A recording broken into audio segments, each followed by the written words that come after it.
Hello student, कैसे हो आप सभी। आशा करता हूँ आप सभी लोग बहुत अच्छे होंगे और स्वस्थ होंगे। तो स्टूडेंट, आज की क्लास में हम लोग देखने जा रहे हैं वाणिज्य गणित, जो कि कॉमर्शियल मैथमेटिक्स जिसको हम लोग बोलते हैं, जो कि इकाई 3 में। और ये वीडियो पार्ट नंबर आपका होने वाला है, ये वीडियो पार्ट नंबर आपका होने वाला है 8। ये 8वां पार्ट है, यानी कि इस चैप्टर के ऊपर में टोटल 7 पार्ट बन चुके हैं और ये 8वां पार्ट है। तो यदि आपने 1 से 7 पार्ट तक नहीं देखा है तो ज़रूर प्ले लिस्ट में जाके इस पूरे चैप्टर को काफ़ी अच्छे से पढ़ सकते हैं। ओके। तो अभी तक हमने जो पढ़ लिया है उस पे एक नज़र देख लेते हैं। यूनिट 1 यानी कि आपके मैथमेटिक्स में यूनिट 1 का फर्स्ट है गणित का इतिहास, यानी कि हिस्ट्री ऑफ मैथमेटिक्स का पहला चैप्टर। और यूनिट 2 अलजेब्रा का ये कंप्लीट चैप्टर हम लोग पढ़ चुके हैं। और यूनिट 3 में कॉमर्शियल मैथमेटिक्स, जिसका ये आज हम लोग पढ़ने जा रहे हैं, कौन सा पार्ट, इसका 8वां पार्ट। ठीक है। तो यदि आप कुछ कुछ इंस्ट्रक्शन है, मैं वो इंस्ट्रक्शन आपको बता देता हूँ। आप किसी भी माध्यम के विद्यार्थी हो, चाहे आप हिंदी माध्यम के विद्यार्थी हो, चाहे आप इंग्लिश माध्यम के विद्यार्थी हो, दोनों में प्रॉब्लम सेम है, दोनों में कॉन्सेप्ट सेम सिखाया गया है। बस लैंग्वेज का डिफरेंस है। तो आपको चिंता नहीं करना है कि ये इंग्लिश है ये हिंदी है, ऐसे नहीं चिंता करना है, क्योंकि आपको कंप्लीट समझ में आने वाला है, इसकी गारंटी मैं ले रहा हूँ। दूसरा इंस्ट्रक्शन ये है कि यदि आपको स्क्रीन अगर धुंधला अगर दिख रहा हो तो थोड़ा सा वीडियो क्वालिटी बढ़ा लेना। 360 या 720 पे आप इसको वीडियो को प्ले करो, क्योंकि यूट्यूब में रहता है वीडियो की क्वालिटी बढ़ाने के लिए एक ऑप्शन, वहाँ से। ठीक, दोनों इंस्ट्रक्शन हो गए। तो ज़रूर आप इसका, और हाँ, एक चीज़ ये कि यदि आप मैथमेटिक्स में बहुत ही ज़्यादा वीक हैं तो ज़रूर आप सही चैनल पे हैं तो चैनल को ज़रूर सब्सक्राइब कर लेना। और शुरू करते हैं आज की क्लास की। तो आज चैप्टर 7 में राशियों की तुलना का पार्ट नंबर 8 देखने जा रहे हैं। तो यहाँ से शुरू कर रहा हूँ मैं। इस चैप्टर का लिखा हुआ है कि the use of formula for the compound interest. कह रहा है कि कंपाउंड इंटरेस्ट का और भी जगह पे यूज है, कहाँ मतलब प्रयोग करते हैं हम लोग। ठीक है, फार्मूला का।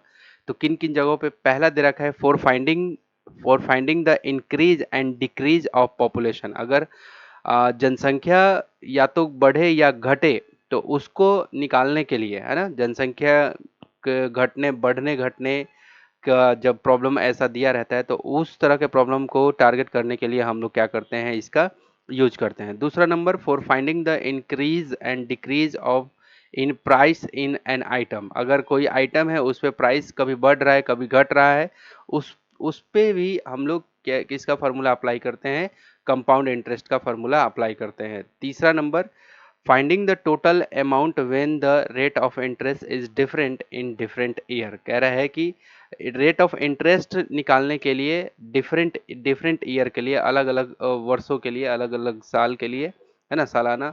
तो वहाँ पे फाइंडिंग द टोटल अमाउंट निकालने के लिए भी हम लोग यूज करते हैं। ठीक है। तो यहाँ पे फॉर्मूला दे रखा है कि अगर पहला कंडीशन पे कि अगर population, if the population of a town increase, अगर कोई किसी शहर का पॉपुलेशन अगर बढ़ रहा है, अगर किसी शहर का पॉपुलेशन अगर बढ़ रहा है तो कौन सा फार्मूला लगाएंगे, ये लगाएंगे, expected population equal to current population, है ना। तो ये फार्मूला है जाएगा, जैसे टोटल अमाउंट का फार्मूला हम लोग लगाते थे। तो करेंट पॉपुलेशन, उस समय जो जनसंख्या रहेगी, अब 1+r/100 ये अमाउंट का ही फार्मूला है ना। उसी तरह से अब पावर में t यानी कि टाइम। तो उसी तरह से यहाँ पे हम लोग लगा, देखो 1+, जब पॉपुलेशन हमारा क्या हो रहा है, बढ़ रहा है, तो इसीलिए यहाँ 1+ आया है। वही पॉपुलेशन जब हमारा क्या हो रहा है कि किसी टाउन का, if the population of town में डिक्रीज, है ना, किसी शहर का पॉपुलेशन अगर गिर रहा है लगातार, तो उस समय सेम वही फार्मूला रहेगा, बस यहाँ पे करेंट पॉपुलेशन 1 माइनस हो जाएगा। यहाँ पे 1+ था, यहाँ पे 1 माइनस, रेट बाई 100, यहाँ भी रेट बाई 100, टाइम पावर में टाइम, पावर में टाइम। तो जब गिरेगा, जब परसेंटेज घटेगा तो हमें 1 माइनस करना है, और जब ये पॉपुलेशन पॉपुलेशन इंक्रीज करेगा तब हमें क्या करना है, प्लस करना है। इतनी बातें समझ में आ गई। तो ये ए और बी दोनों फार्मूले हो गए। सी नंबर का फार्मूला देख लो कि क्या है। अगर ये प्राइस के ऊपर है, if price of an object increase, अगर किसी ऑब्जेक्ट का प्राइस जो है वो इंक्रीज कर रहा है, तब हमें जो एक्सपेक्टेड प्राइस अगर निकालने की बातें कर रहा है तो उस समय क्या होगा, करंट प्राइस इंटू इंक्रीज कर रहा है, तो फिर से वही 1+ rate r/100, rate of increase जी कितना इंक्रीज किया है, देख लो ध्यान से, रेट ऑफ इंक्रीज और by 100 to the power time. अगर डिक्रीज कर रहा है, अगर उस ऑब्जेक्ट का प्राइस यानी कि उस वस्तु का प्राइस घट रहा है, तो यही फॉर्मूला अप्लाई करना है। बस यहाँ पे क्या करना है, 1 माइनस रेट ऑफ डिक्रीज, जितना वो रेट से गिर रहा है वो यहाँ पे देना है बाई 100 पावर टाइम। अब ये बी हो गया। अब ई नंबर पे, if the rate of interest is successive year R1%, R2%, अगर रेट ऑफ इंटरेस्ट जो है, ठीक है, अगर मान लो कि रेट ऑफ इंटरेस्ट जो है वो सक्सेसिव ईयर है, यानी कि पहला साल में 5%, फिर 10%, फिर 20%, ऐसे ऐसे दे रखा है, लगातार बढ़ते जा रहा है, बढ़ते जा रहा है ना, ऐसे दे रखा है, सक्सेसिव दे रखा है, तो हमारा क्या फॉर्मूला बनेगा टोटल अमाउंट का, P इंटू 1+, एक बार इस वाले के लिए, ठीक है, 1+R1/100, फिर इसके लिए 1+, वही लिखेंगे 1+R2/100, फिर 1+, इस तरह से 1+R3/100 डॉट डॉट, अगर और भी इसके साथ में रहेगा तो और भी उसके साथ में ऐसे होता हुआ चलेगा। तो समझ में आ गया कि अगर रेट लगातार सक्सेसिव ईयर है, यानी कि हर साल रेट ऑफ इंटरेस्ट क्या हो रहा है कि बढ़ते जा रहा है, 5, 10, 15, 20, 25, 30, इस तरह से बढ़ रहा है, या 5 के बाद 7 भी हो सकता है, 8 भी, 10 भी, बस आपको दिखना चाहिए कि बढ़ते हुए जा रहा है रेट ऑफ इंटरेस्ट। तो उस समय, है ना, ये फॉर्मूला हम लोग को अप्लाई करना है, ई नंबर, ठीक है। अब चलो यहाँ पे एग्जाम्पल है, एग्जाम्पल से काफ़ी अच्छे से आपको क्लियर होगा कि किस तरह से हम लोग प्रॉब्लम को सॉल्व करना है। देखो example number 13, the present population of a town is 1,28,000। देखो एक एक शहर है जिसका वर्तमान में जो जनसंख्या है वो है 1,28,000। कह रहे कि if the population rate at 5% annual. एक मिनट मैं बुक में देख लेता हूँ कि वहाँ पे क्या दे रखा है, क्योंकि मेरे फोटो के कारण थोड़ा सा छिप रहा है वहाँ पे, ठीक है।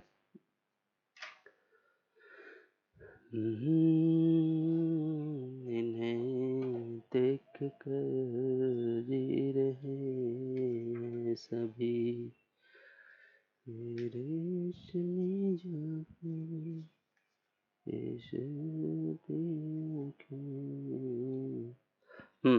देखो कह रहा है कि the present population of town, ठीक है, टाउन का प्रेजेंट पॉपुलेशन ये 1,28,000। इफ द पॉपुलेशन इंक्रीज, देखो इफ द पॉपुलेशन यहाँ पे जो छुप गया है वो छुपा हुआ है इंक्रीज, यानी कि बढ़ते हुए, ठीक है। तो आप ये, मैं इसको यहाँ लिख देता हूँ, increase, INCREASE, increase at 5% annually, यानी कि सालाना 5% बढ़ रहा है, ठीक है। Then what would be the population after after three year, कह रहा है कि 3 साल के बाद, आफ्टर 3 ईयर, ठीक है, आफ्टर 3 ईयर, 3 साल के बाद। तो देखो जब बढ़ेगा तो हमें क्या करना था, 1+, ऐसे लिख देना था ना, 1+ rate of increase by 100 to the power time, ठीक है। तो करंट पॉपुलेशन यानी कि वर्तमान में, प्रेजेंट में कितना उसका पॉपुलेशन है, तो कैसे निकलेगा, कह रहा है कि then what will the population, कह रहा है कि पॉपुलेशन कितना हो जाएगा 3 साल के बाद, पॉपुलेशन कितना हो जाएगा, समझ में आया। कह रहे कि अभी वर्तमान में 1,28,000 है, 1,28,000 है, और पॉपुलेशन जो है 5% की दर से एवरी सालाना बढ़ रहा है, तो 3 साल के बाद कितना पॉपुलेशन हो जाएगा। तो देखो एवरी ईयर 5% बढ़ रहा है, तो हमने कहा है, बताया भी था कि जब बढ़ेगा तो हमें 1+R/100 to the power T वाला फॉर्मूला, तो ये करेंट पॉपुलेशन को रख दिया, 1+R कितना परसेंट से, 5%, तो 5/100 टू द पावर 3। जब इसको पूरा कंप्लीट सॉल्व किया तो ये हमारा क्या आ गया, ये लास्ट में 3 साल के बाद हमारे पास में क्या रहेगा, 1,48,176, ये क्या रहेगा, पॉपुलेशन रहेगा। ये हमारा क्या हो गया, एक्सपेक्टेड पॉपुलेशन, यानी कि उस समय का अनुमानित लगभग पॉपुलेशन, अगर 5% के दर से वो बढ़ता चला गया तो एवरी ईयर, तो ये 3 साल के बाद हमारे पास में ये वाला रहेगा 1,48,176, ठीक है। तो ये 13 नंबर प्रॉब्लम था। 14 नंबर देख लेते हैं। अगर देखो किशोर बॉट अ बाइक, उसने, किशोर नाम का एक व्यक्ति है जिसने एक बाइक खरीदा 55,000 में, 55,000 में। इफ बाइक डिप्रेशिएट एट 8%, डिप्रेशिएट मतलब होता है 8% एनुअली, देखो मेरा फोटो है नहीं दिख रहा है, लेकिन एनुअली, एनुअली मतलब वार्षिक। अगर बाइक की कीमत 8% हर बार गिर रहा है, एवरी ईयर, एनुअली यानी कि वार्षिक, है ना, साल दर साल, जैसे ही मान लो कि अभी ये 2024 चल रहा है, तो जैसे ही 2025 आएगा तो 8% बाइक का, इस बाइक का 8% नीचे गिर जाएगा प्राइस। फिर आएगा 2026 तो फिर क्या, उस प्राइस, वो प्राइस नीचे गिर जाएगा। तो कह रहा है कि डिप्रेशिएट कर रहा है annually then what would be the value of the bike after 2 year. कह रहा है कि 2 साल के बाद उस बाइक की वैल्यू क्या होगी, what would be the value after 2 year, 2 साल के बाद। तो अब देखो डिफ्रेशिएट जब भी करता है तो हमें माइनस वाला फॉर्मूला अप्लाई करना रहता है। टाइम दे रखा है, बाइक का प्राइस दे रखा है ना, हमें एक्सपेक्टेड प्राइस नहीं पता है, तो एक्सपेक्टेड प्राइस का formula current price multiply 1 + 1 minus, क्योंकि क्या कर रहा है, डिप्रेसिएशन हो रहा है यानी कि घट रहा है साल दर साल, तो माइनस वाला लगाएंगे 1 माइनस, वही फॉर्मूला है, सब रख देना है। 55,000 यहाँ रखा, 1 - 8/100 का स्क्वायर किया, फिर ये कंप्लीट सॉल्व हुआ। तो लास्ट में जब वो बाइक 2 साल बीतेगा तो वही बाइक कितने में बिकेगा, 46,552 रुपए, यानी कि 46,552। यानी देखो शुरू में 55,000 में मिल रहा था, लेकिन 8-8% गिर रहा है, 2 साल लगातार गिरा है, तो 2 साल के बाद उस बाइक का कॉस्टिंग कितना आएगा, 46,552। तो जब भी गिरेगा तो हम लोग माइनस यहाँ कर लेंगे, ठीक है, जब बढ़ेगा तो यहाँ पे प्लस कर लेंगे। बातें समझ में आई? तो ठीक, ये प्रॉब्लम हो गया। अब प्रॉब्लम नंबर 15 एक बार देख लेते हैं। कह रहे हैं कि a car is priced at 4,50,000। एक कार है जिसका प्राइस है 4,50,000। The car depreciate at 4% annually. अब कार जो है वो डिप्रेशिएट हो रहा है, डिप्रेशिएट मतलब नीचे गिर रहा है, डिप्रेशिएट दैट मीन्स कि वो नीचे गिर रहा है 4% एनुअली, हर बार 4% कहाँ एनुअली नीचे गिर रहा है, फॉर फर्स्ट 2 ईयर, लगातार 2 साल वो नीचे गिरता हुआ आया है। एंड 10% एनुअली, ठीक है, 4% annually for first 2 year, 10% annually for next 2 year, ठीक है, 10% और अगले 2 ईयर के लिए। तो what is the of the car after 4 year. तो कह रहा है कि लगभग व्हाट इज द प्राइस, यानी कि यहाँ पे मेरा फोटो है इस कारण से छुप गया है। व्हाट इज द प्राइस, कह रहा है कि what is the price of the car after 4 year, 4 साल के बाद उस बाइक का क्या प्राइस आएगा। तो यहाँ पे देखो साफ साफ सब जो जो डाटा हमें गिवन है वो लिख लिया है कि प्राइस ऑफ कार इतना दे रखा है 4,50,000, और रेट ऑफ डिप्रेसिएशन 4% एनुअली, क्योंकि ये कार का डिप्रेशिएशन का रेट है 4% एनुअली, ठीक है, और कितने टाइम के लिए, 2 साल के लिए। और रेट ऑफ फिर जब वो अगले फिर 2 साल जैसे ही होता है तो फिर 10% एनुअली फिर से गिर जाता है, रेट ऑफ डिप्रेशिएशन 10% एनुअली, कितने साल के लिए, फिर से 2 साल के लिए। तो कह रहा है कि डिजायर्ड वैल्यू यानी कि उस समय का कीमत क्या होगा जब ये बार बार गिरेगा। तो मैंने बताया है आपको कि जब गिरेगा तो आपको क्या कर लेना है, माइनस माइनस कर लेना है। तो ओरिजिनल प्राइस जितना था इंटू 1 + R1/100, क्योंकि दो दो यहाँ पे जो रेट है, जो दर यानी कि रेट जो है वो दो दो ठो दे रखा है, और डिप्रेशिएशन हो रहा है यानी कि साल दर साल गिर रहा है, और दो दो ठो हमारा रेट दे रखा है।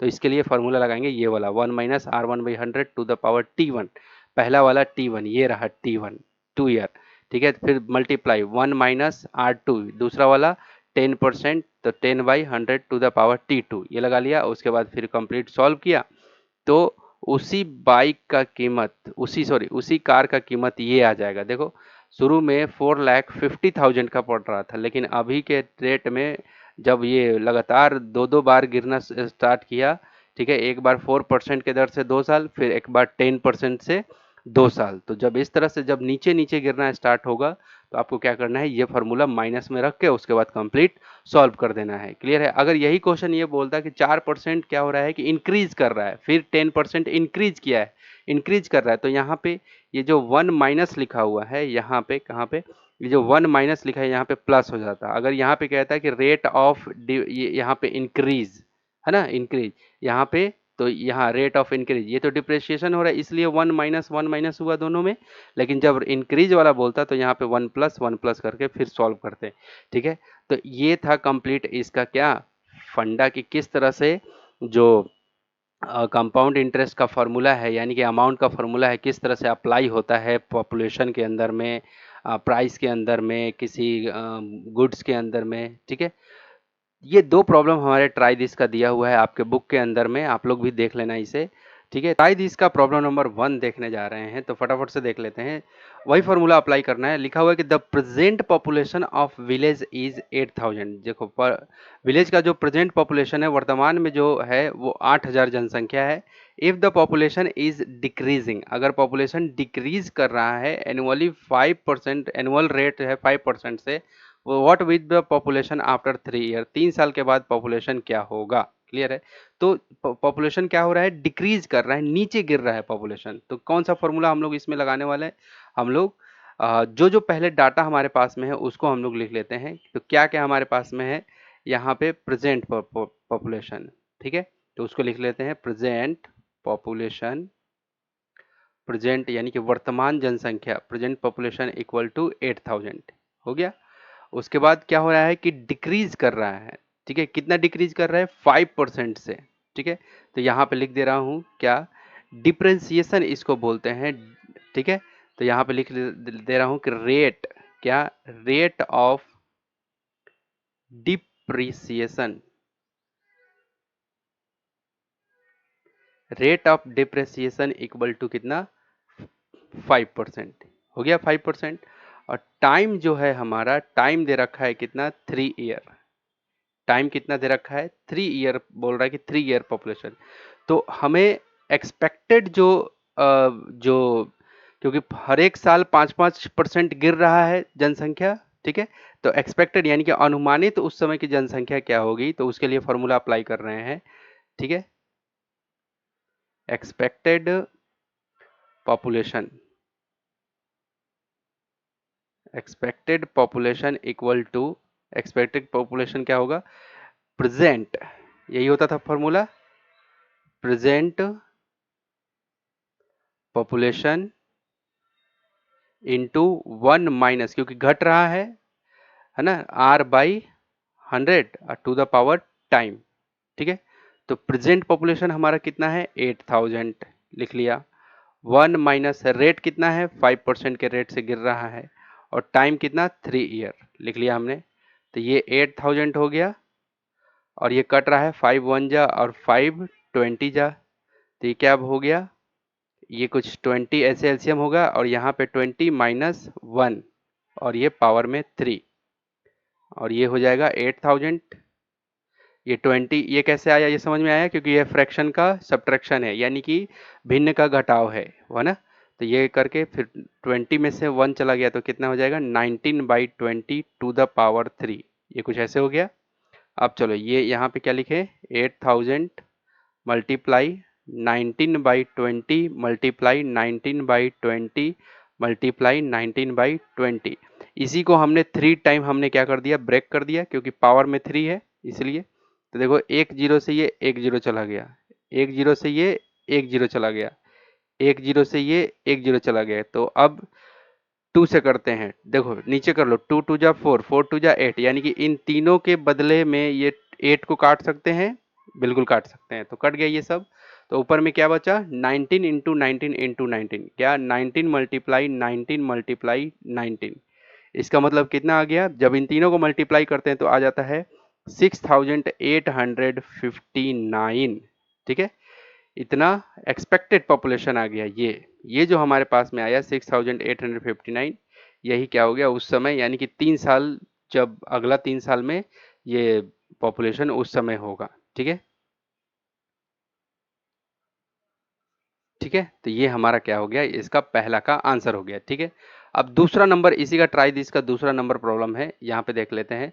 दूसरा नंबर प्रॉब्लम है क्या, कि the population of town is 9600। ठीक है, तो यहाँ पे जो जो गिवन है उसको हम लोग लिख लेते हैं।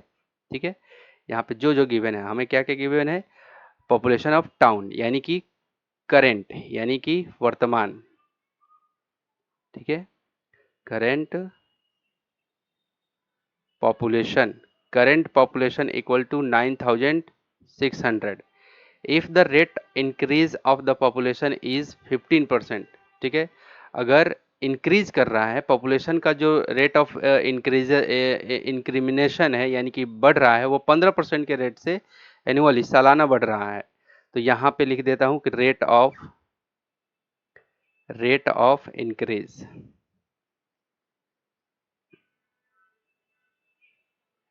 रेट ऑफ इंक्रीज, है ना, इक्वल टू कितना, 15% एनुअली। क्लियर है, एनुअली। ठीक। अब टाइम दे रखा है हमारे पास में 2 ईयर। ठीक है, टाइम इक्वल टू 2 ईयर। ठीक। तो हम लोग यहाँ पे फॉर्मूला अप्लाई कर देते हैं, expected population. Expected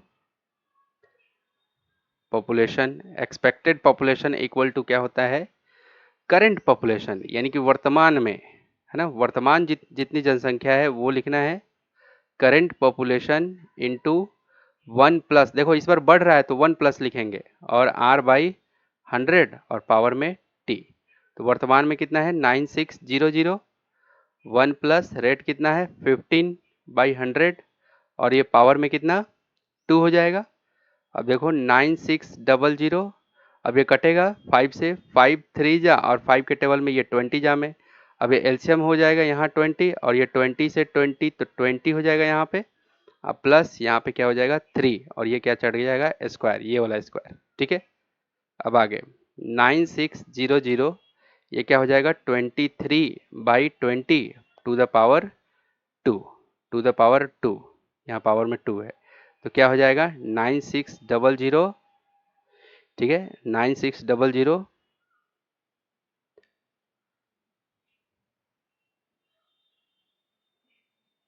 9600 multiply 23/20 multiply 23/20। अब एक जीरो से ये एक जीरो चला गया, एक जीरो से ये एक जीरो चला गया।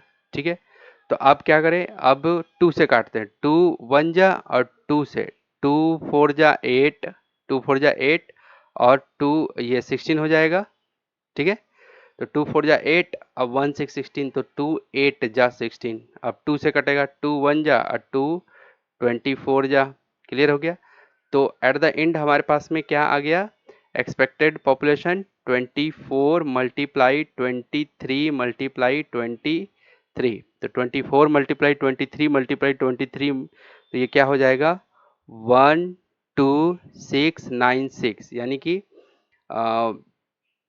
12,000, कितना 12,696, कितना 12,696। एक मिनट, मैं इसको एक बार हटा देता हूँ। ठीक है, तो ये हमारा क्या हो जाएगा, आंसर आ जाएगा। ये जो हमारे पास में आया, ये हमारा यही क्या हो गया, आंसर आ गया। क्लियर हो गया, ये हमारा क्या हो गया, आंसर। तो ये हमारा दूसरा नंबर, यानी कि दूसरा नंबर का ये जवाब आ गया। अब कुछ कुछ टर्म्स हैं, इन टर्म्स को मैं एक बार समझा देता हूँ कि इंस्टॉलमेंट स्कीम क्या होता है, इंस्टॉलमेंट स्कीम क्या होता है, जिसको हम लोग परचेजिंग इंस्टॉलमेंट बोलते हैं। ठीक है, तो देखो इंस्टॉलमेंट मतलब जैसे मान लो कि हमें 10,000 का मोबाइल लेने गया, मैं 10,000 का मोबाइल लेने गया।